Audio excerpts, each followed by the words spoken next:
निश्चित तौर आप देखेंगे 1-1.5 घंटे के अंदर ट्रेंड और आगे एक और बड़ी खबर आ रही है हरीश जी, आपका रुख करेंगे, चलते हैं ब्रेकिंग सेंटर इस वक्त। जानकारी के सामने निकल कर आ रही है कि काराकाट से पवन सिंह आगे चल रहे हैं। बड़ी और महत्वपूर्ण जानकारी अपने दर्शकों तक पहुंचा रहे हैं। बड़ी खबर, काराकाट सीट से पवन सिंह आगे चल रहे हैं। और इस बीच अगर हम रुझानों की बात करें तो देखिए बीजेपी पहले से ही बढ़त बनाए हुए है, लेकिन ये बड़ी जानकारी, काराकाट सीट काफी महत्वपूर्ण सीट थी, वीआईपी सीट से माना जाता, जहां से पवन सिंह आगे चल रहे हैं। तो काराकाट से पवन सिंह आगे चल रहे हैं और ये अपडेट है। हरीश जी भी इस पर रिएक्शन देना चाह रहे हैं। हरीश जी, मेरी जो खबर है, कारागाट से पवन सिंह जी पीछे चल रहे हैं और हमारे जो एनडीए के साथी हैं वो आगे चल रहे हैं। आपकी सूचना क्या है, मुझे कब की है मुझे नहीं मालूम, लेकिन जो लेटेस्ट जो हमें सूचना आई है, कारागाट से पवन सिंह जी पीछे हो गए लेकिन हैं और हमारा जो उपेंद्र कुशवाहा जी वहां से चुनाव लड़ रहे हैं। हाँ, लेकिन हरीश जी ठीक है, काराकाट से अगर गुजरात की बात कर ले तो अभी जो रुझान है उसमें तो 2 सीटों पर कांग्रेस और 1 सीट पर आम आदमी पार्टी भी आगे बढ़ती हुई नजर आ रही है।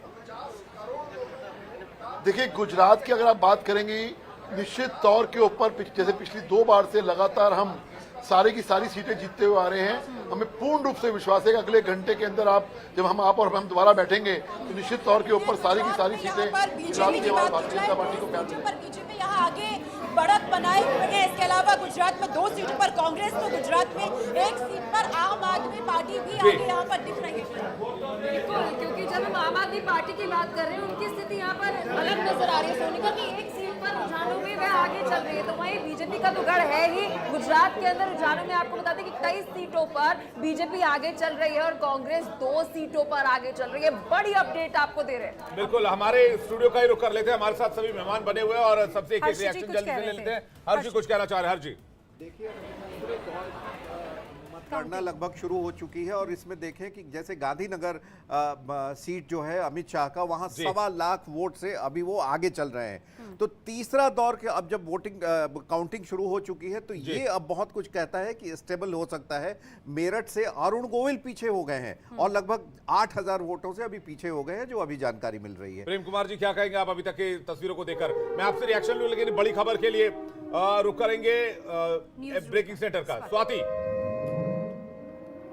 अपने दर्शकों तक पहुंचा रहे हैं। मेरठ में 6000 वोटों से अरुण गोविल पीछे चल रही है। बड़ी खबर अपने दर्शकों तक पहुंचा रहे हैं। बड़ी, क्योंकि मेरठ की अगर बात करें तो मेरठ लोकसभा सीट काफी वीआईपी सीट थी और कड़ा मुकाबला यहां पर देखा जा रहा था, लेकिन अब इस बीच 6000 वोटों से अरुण गोविल पीछे चल रहे हैं। बड़ी जानकारी अपने दर्शकों तक पहुंचा रहे हैं। देखिए, जनता ये कहा जाए कि यहाँ से बीजेपी ने काफी उम्मीदों के साथ में, एनडीए ने यहाँ से अरुण गोविल को जरूर चुनावी मैदान में उतारा, लेकिन यही रुझान है जो पल पल बदल रहे हैं। प्रेम कुमार जी, देखिए, रुझानों का पूरा जो ट्रेंड हमें दिख रहा है, एनडीए निश्चित रूप से आगे चल रही है, लेकिन ये बड़ा एग्जिट पोल से काफ़ी डिफरेंट है और ये मुकाबला अभी आप मान लीजिए कि 60-40 या 55-45 का मुकाबला अभी दिख रहा है। तो ये आपको ये नहीं, मैं अपनी स्क्रीन पर नहीं, मैं ओवरऑल कर रहा हूँ, बहुत सारे रुझान आ रहे हैं, उनको मिलाकर मैं बोल रहा हूँ।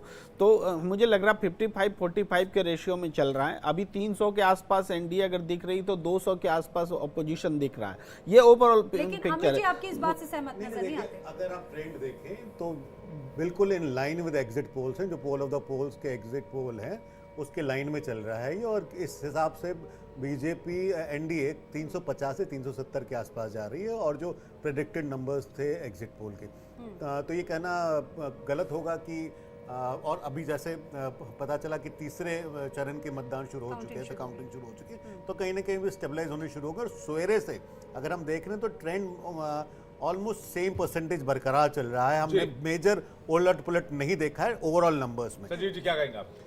देखिए, मुझे तो साफ दिखाई दे रहा है कि बिहार में भी एनडीए पिछड़ती हुई दिखाई दे रही है, उत्तर प्रदेश में भी कमोबेश वही स्थिति है, कई जगहों पे भारतीय जनता पार्टी पीछे है। लेकिन चूंकि ये शुरुआती आंकड़े हैं और भारतीय जनता पार्टी के नेताओं से भी पूछा जा रहा है, तो जहां वो पिछड़ते हुए दिखाई दे रहे हैं, पिछले बार के आंकड़े पर पहुंच गई है बीजेपी 303 की।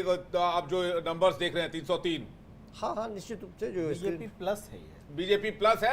सर बीजेपी प्लस है, मैं कहाँ कुछ बोल रहा हूँ, मैं ये कह रहा हूँ 303 पर पिछली बार बीजेपी। रुझान भी तो 502 ही सीटों के हैं। देखिए, बीजेपी ने विवेक अपना जो आकलन इस बार किया था वो काफी सटीक आकलन किया था, क्योंकि आप देखें उत्तर प्रदेश में अभी आप देख रहे हैं कि लगभग जो रुझान आ रहे हैं उसमें 15 सीटों पर समाजवादी पार्टी और